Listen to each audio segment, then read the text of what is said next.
Right, we hadn't quite expected such a big crowd, so maybe we should start with what this talk is about and what it is not. That would probably explain a few things. So it's not going to be a highly structured thing, not a 101 of international research projects, because we had a bit of experience, me being the resident German. Of course I always get sent back to Germany, and occasionally they think that I speak French as well, so there's something in France, which of course is totally not true. We just want to share a couple of our stories, of our war stories basically, of what can go wrong and what you need to keep in mind when you run international research projects. And quite often you will probably think about the things that I'm going to tell you, that's common sense. But I don't know who of you is in usability, usability testing, that kind of stuff. Yeah. Very often what we do is common sense most of the time. We're getting paid for it, and these things you wouldn't expect them to happen, but they actually do happen. Also, what this talk is not about, it's not so much about the results that we get from this. So we're not talking about what you should do. Should the icon in France be in green and the one in Italy be in red or whatever, that kind of stuff. We have some stories just from a recent project, for example. If you're interested later on, we can go into a few of these issues, but that's not the topic of this talk. So what is it about then? As I've just mentioned, it's mostly about our experiences and stories, some of the patterns and common themes that we found in them, and all the little and sometimes not so little things that can go wrong. And you might not expect, and you might not have read about in several articles or books and all that kind of stuff that is around about this. So what we will be talking about, it's mostly managing multinational clients. So can I just ask, who of you is working for multinational companies, so one that has offices in several branches? Okay. Right, so I hope you please don't feel offended when I say a few things, and also you might actually recognize a few of the issues that we come across. One of the big things that we noticed is language issues, and we call those language issues beyond translations, because it's pretty obvious that if you need to run a study abroad, you need to translate the material and your test script and all that kind of stuff. But occasionally there's a few issues that just go beyond the pure translation of this. They're related to translation, but not exactly what you pay, for example, a translation agency for. And then mostly Poppy will take that part. She will talk about the challenges for project management. So it's actually a good idea to maybe take away the last couple of slides that we have and hand them over to your PMs and say, please do that to keep me out of trouble. And that will also include a bit of a few minutes basically about working with partners abroad and outsourcing. So can I just ask, has anybody here ever done some sort of research that involved testing or surveys abroad? Any bad experiences with that? No. Okay, that's good, so we're not alone. So what we mean by international studies, we should probably get this explain a bit more what we mean. So mostly, at least from our perspective, that means testing for a company that is based in the UK, very often the head office, and has branches abroad.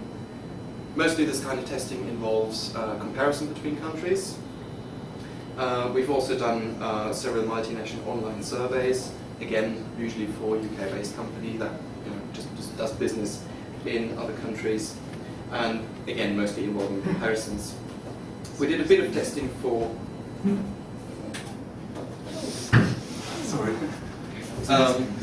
for foreign clients, that basically come from the outside. We did it for them in the UK, but it's not, exactly the focus of this talk, because it's not technically an international study from our perspective. And we're also not going to go into the intricacies of remote testing, because that's a different chapter and by far not as interesting.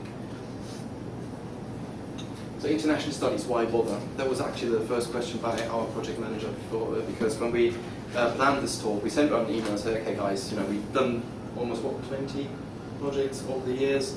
So what are your experiences? What would you say you should keep in mind? And our project manager actually replied by, don't bother, because occasionally it can be quite a bit of a faff.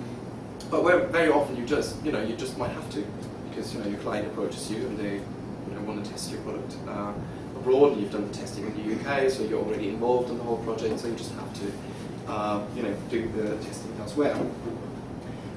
You might just do it because you want to keep this relationship with the client stable and lively. And also, it can be quite interesting. There's a lot of hassle, I'm not going to lie about that, but just recently, doing an international study, I probably saw at least in my personal experience, the biggest difference in two different user groups in the reception and acceptance of the So it is quite interesting. They can be, as I said before, quite a hassle. They can easily turn into a budget creep. So that's again something that Poppy will talk about when it comes to project management. And what do you need to avoid that? Project planning, good planning. So you probably need to clarify more things than usual at a very early stage of the project, probably even at a proposal writing stage, and that's exactly where the problem is, because when you get the brief, you might not often have all the information that you need to really do proper costing and time scales and all that kind of stuff, and even more so than for a usual project. Your project management needs to be informed of all the potential pitfalls and problems, and did we mention good planning? Because that is really the most important factor for this. So, working with multinational clients. If you think that getting things decided on in, say, the United Nations or the European Union is probably as bad as it can get, you've probably never worked with a multinational corporation. You would expect them, they're one company, so when, say, the mother company in the UK starts a project, you would expect it's the most logical thing in the world to do to actually talk to your local branches where you want to do this project. In our experience, that does very often not happen. They are not particularly good communicators. They don't seem to use their internal resources when they actually spec out the whole project. As I said, you would expect them to ask their colleagues abroad and get their input. They're very often not bothering about that. So things that can happen is actually the parent company doesn't even bother informing the local branches there. And I have a quite hilarious story about that later on. It very often goes that far that actually the parent company is responsible for creating the marketing and web strategy. So things will be built in the UK, websites, software, whatever, for the local markets, even if it's a really big company and they have a really big local branch there, including the translation. And that's again, that can lead to some really interesting results. On the other hand, the local branches, if you get them involved, or they know about the project, they want to have their say, which is fair enough. However, they occasionally try to hijack your project and run away with it and get stuff out of it that they are interested in, whereas they're not paying for it. They just try and get something for free, and that can be quite a problem occasionally. So what you need to do is you need that buy-in and the support from the local branches by not treading on their feet, but you need to make it clear to them who's wearing the trousers. And just to explain this, and this is the storytelling. Once upon a time, a client, big international corporation, which the European head office, which is based in the UK, started a study which basically involved in-store testing of a few web design stuff, so just an interview kind of thing. And I went there to Italy with our local interpreter who was doing the interviews. I walked into the store and I said, "Hi, I'm Carsten, I'm from Brighton, I'm here to do the survey." And I said, "Who? What?" "All right, we're from Bunnyfoot, we're this UK company who's doing this research." "All right, we haven't heard of them." "Oh, well, let me just call the head office." So he calls the head office, and I think this thing is going to be done in 5 minutes or so. So he calls the Italian head office, speaks to their marketing guy, and the marketing guy wants to speak to me and says, "Who are you? What are you doing?" I say, "Well, we've been sent by this company in the UK, and we're here for this interview." "Well, I have to check that because I haven't heard about it."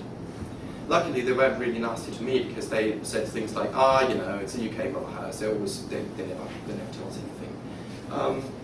Problem is, it took me about 2.5 hours to get this thing sorted out. We were actually supposed to start whilst I turned up there because we had a quota to fill. So there was 2.5 hours just sitting there waiting for the decision to be made, me calling my office, this guy calling the UK, trying to get hold of someone, blah, blah, blah, blah, blah. It's something that you would never, ever think of because you think it's the most logical thing in the world that they would do that. and it didn't happen.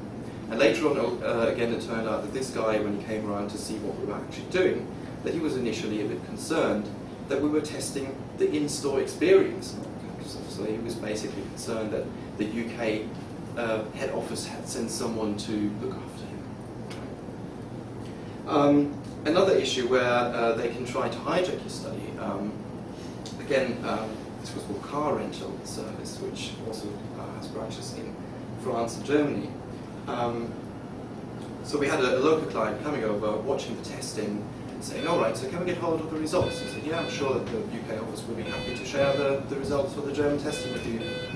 All right, yeah, but you know what, actually, I can read English, but I can't really be bothered. Do you think you can translate that? Yeah. I was like, well, it's probably at least going to take me a day. You know, we're not going to pay him for this. And they, you know, they simply didn't care. They just wanted to get a bit of extra out of it, whereas they didn't commission the work. So all these things you have to be aware of when you're dealing with international clients. The other thing is that, especially relates to surveys, because of some of the translation issues that we're just going to mention, you need to sense check your material with the local branches. Now, the most important thing is when you're doing comparisons, of course, you want, when you're designing an online survey, you want the service mostly to be closed in a closed question format. You don't want to have open formats because that means retranslation, which again takes lots of time, money, and is a hassle. So you want to have a closed format, and it needs to stay in that format. So you send the survey off to the local office and say, could you just sense check that for us? Could you just have a read through? What probably will happen, and it's happened twice to us before, is that they will send back the survey and say, oh, by the way, actually, we are more interested in that kind of factor. So we just added another question to your survey, and actually I think that question number 11 doesn't really make sense, so we split it up into question number 11A and B. And if you don't speak the language, you have, again, another big problem trying to get your survey back into the right format that you need. And yeah, especially these kind of things have happened to us a couple of times. So in terms of language issues, this is one.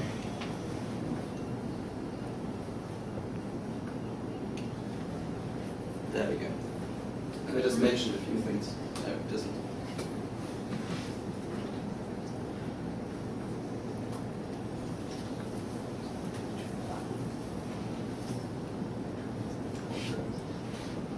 There we go.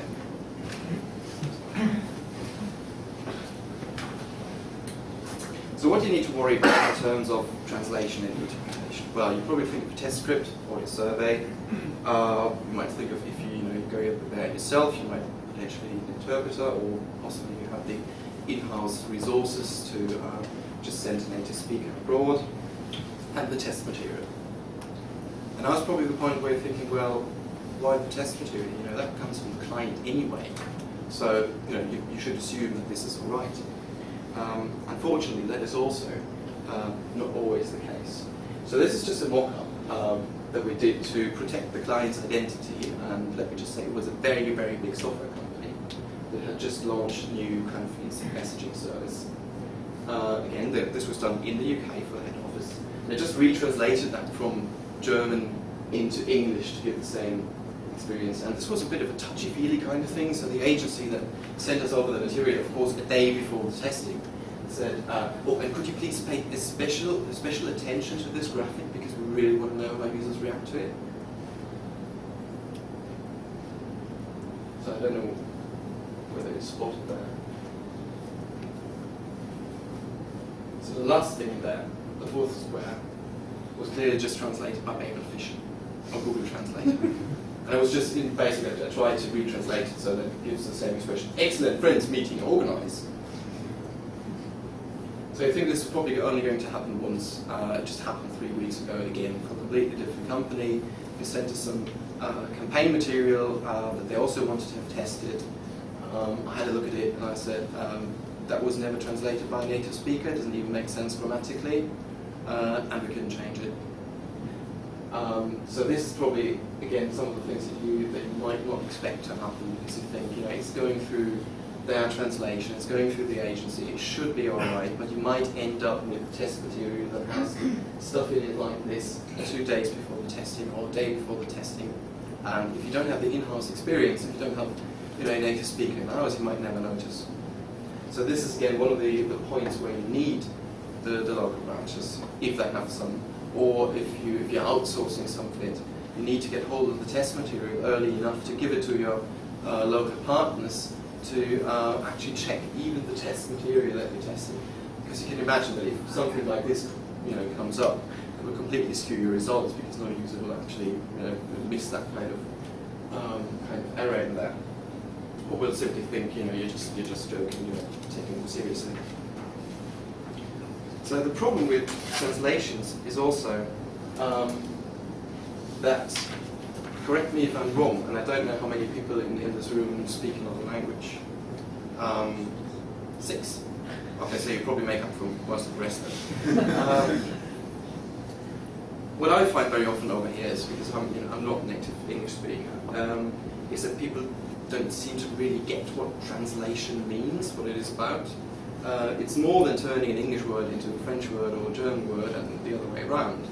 And what people tend to forget is it means writing a new text, and that takes time, and you need professionals, and you need the context. In a different job, my boss sent a couple of spreadsheets, 5 or 6 spreadsheets, loads of phrases and words on there, and just said, okay, this is a new interface for our software, could you just translate that? And my project manager was asking him to do the scheduling, so how long do you think it's going to take? He said, 20 minutes. Well, that takes me at least 2 or 3 days. And I haven't even seen the software. It would be really nice if I could actually see what this stuff means in context. And he said, it's only single word stuff. Yeah, exactly the single word stuff. It's really the important bits where I need the context. So these are the things that you very often tend to forget if someone is not really experienced with foreign languages. So a good translator always has to be a native speaker. But the problem is not every native speaker is a good translator. So if you think, for example, of how much care and effort you put into how you design your questions for surveys, or how you phrase your questions in your test scripts and all that, to make sure that it's not leading, that it's not biased, and all that kind of stuff. If your translator doesn't understand the intricacies of that, they might actually damage your whole survey. And if you don't speak the language, you will never know. So try and get someone professional on there, or if you don't use a professional, at least take someone who knows what they're doing. This again is an issue that you need to factor in with the whole project managing and costing, which Poppy's going to talk about. And as I said before, if you let local branches sense check your material, they might actually change things that simply sound better to them, or they think it's more relevant to them, and completely change the meaning of what you wanted to say. So, time and experts. Don't try to do it cheap, you will regret it. I'm not talking about experience here. Language issues beyond translations. I was talking about sense checking a lot. So, can you tell me the right spare part for my car when I enter my registration? There was kind of a question in the survey which was asking for feature requests on a website for a company that is stuff for cars, basically. So that is, I would say, a pretty good translation of that into German. English overlaid, German overlaid.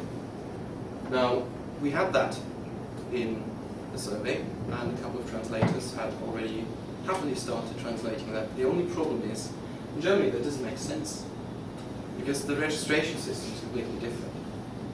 So, you can't use your car registration to find out the make, model, and year it was built. And that is just one example, and it's very often these little examples that people tend to get wrong, or don't tend to think about. They will not forget that one country is a republic and the other is a monarchy. It's the little things, if you just do it every day. And the problem with the translators is that they charge you for a translation. They don't charge you for thinking. They will not sense check that kind of stuff. So that again is where you need someone on the ground to actually have a read through and make clear that the things that you're trying to find out, especially in surveys, really do make sense. Right, and now I think it's Poppy's turn to especially recently, has kind of managed me, but panicked phone calls from the Black Hole of Calcutta whilst it was being hijacked and all that sort of thing. Carsten's made it so attractive doing international research projects, they've got to tell you some things you might need to know where you are bidding for them. Okay. I'm not sure if there's any difference in sound, if you want to tell me. So because we're recording, yeah. Oh, okay, it's not great. coming out anywhere in the room, it's just... Great, okay. Usually your client will already have timescales in mind when they put a project out to tender. As usual, these timescales will probably be tight, if not to say unrealistic.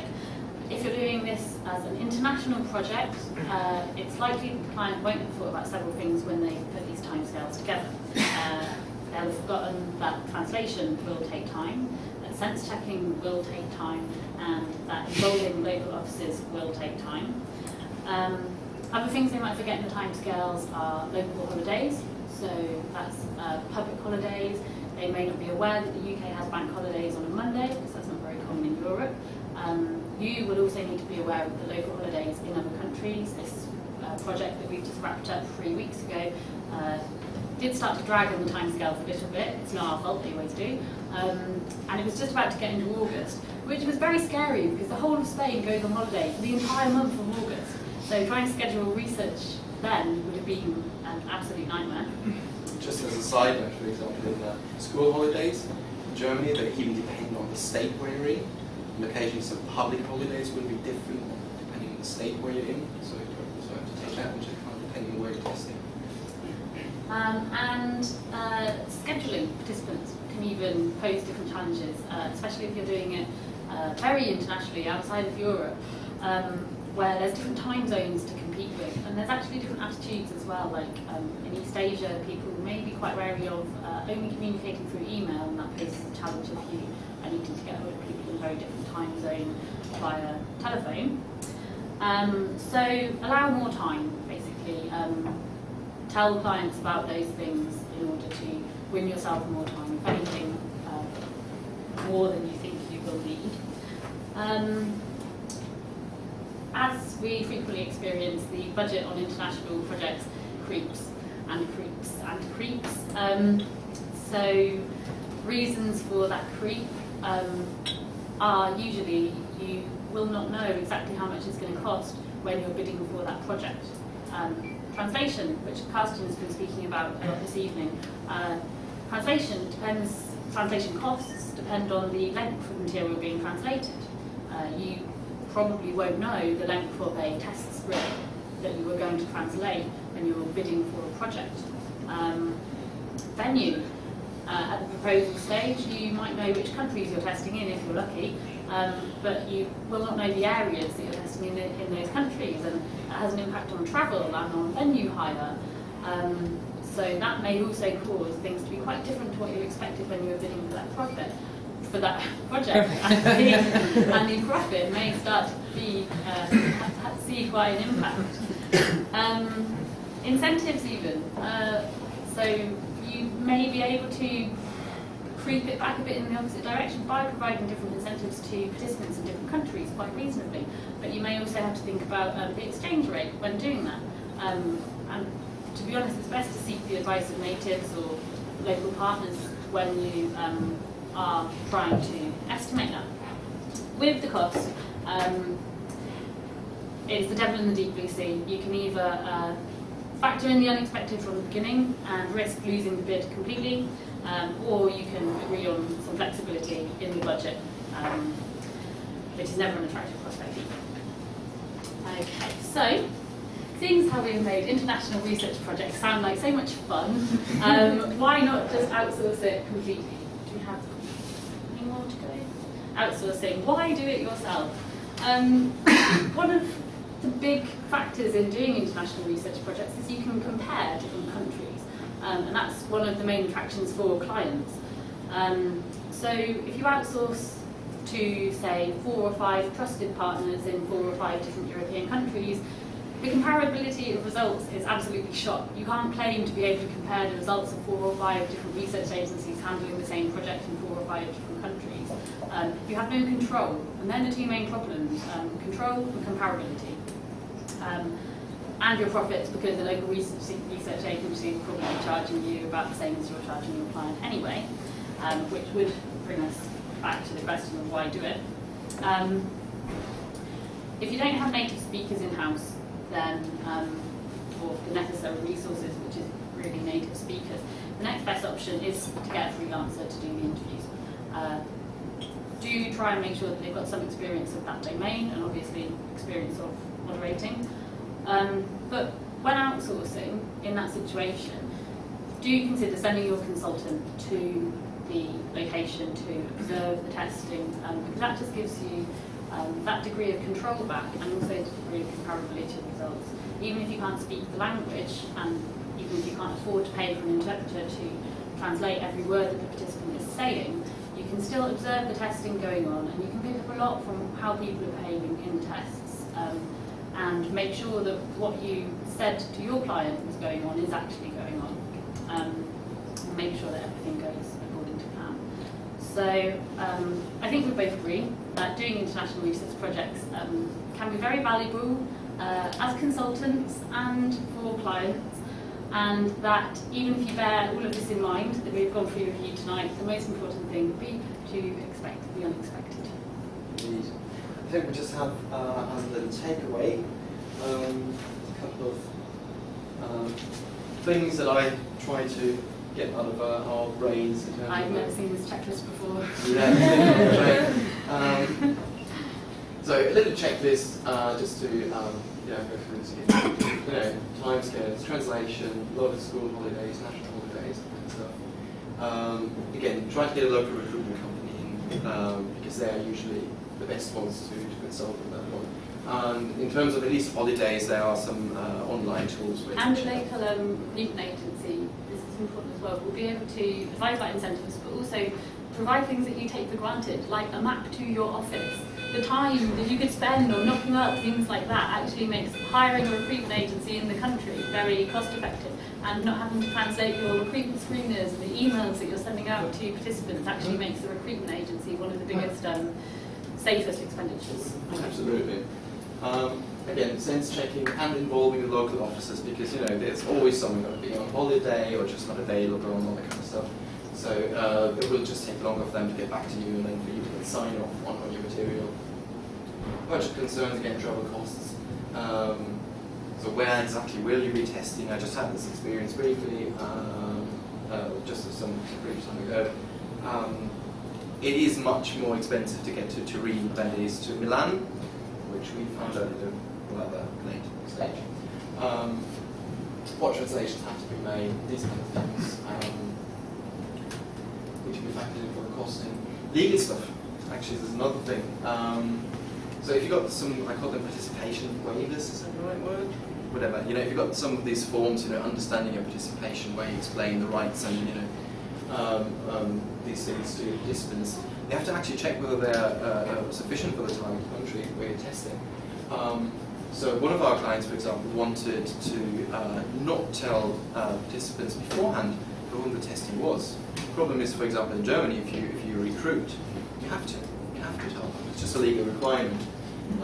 Also, there's potentially local restrictions on recruitment if you're using contact data. Again, we had a client who provided us contact data, and it was slightly dodgy using that in some countries. I mean, it wasn't technically legal, otherwise it wouldn't be telling you, but translations, as I said, check the material, be prepared to work with the translators, especially if it's in a domain that they're not totally familiar with. If possible, make the client responsible for making the translations, right? That's the best way, because then you're totally informed. But don't try to save money by using non-professionals. That just doesn't work. Checklists to keep in mind for dealing with multinational clients. Are the local branches involved? If no, why not? Because actually there should be, or unless there's a very good reason. So the local officers, again, can help with recruitment, checking this material. They need to be informed when you need to access their infrastructure, i.e. you need to test in their stores, so the people in the store should actually know that you're coming. And also, this was another thing that I forgot earlier on, they shouldn't make any changes whilst you're testing. Again, we had a survey running over a couple of weeks, And all of a sudden, we had a huge spike of responses in German. And we were wondering about it, so we started eyeballing the data, and the data was completely different from the weeks before. And then we found out that they had the brilliant idea of starting a big marketing campaign, the German equivalent to the Sun, right? Where you could win tickets to a high-profile sporting event if you just visited their website, completely skewing the results of what we did there. So they should know that they're not doing that kind of stuff, or change the website, whilst you're just testing it, because nobody told them. And also they must know the scope of the research so that they don't make any unreasonable demands, i.e. can we get that translated in X number of different languages, or just change the whole research so that they can get something out of it as well. Right, so that's that from us.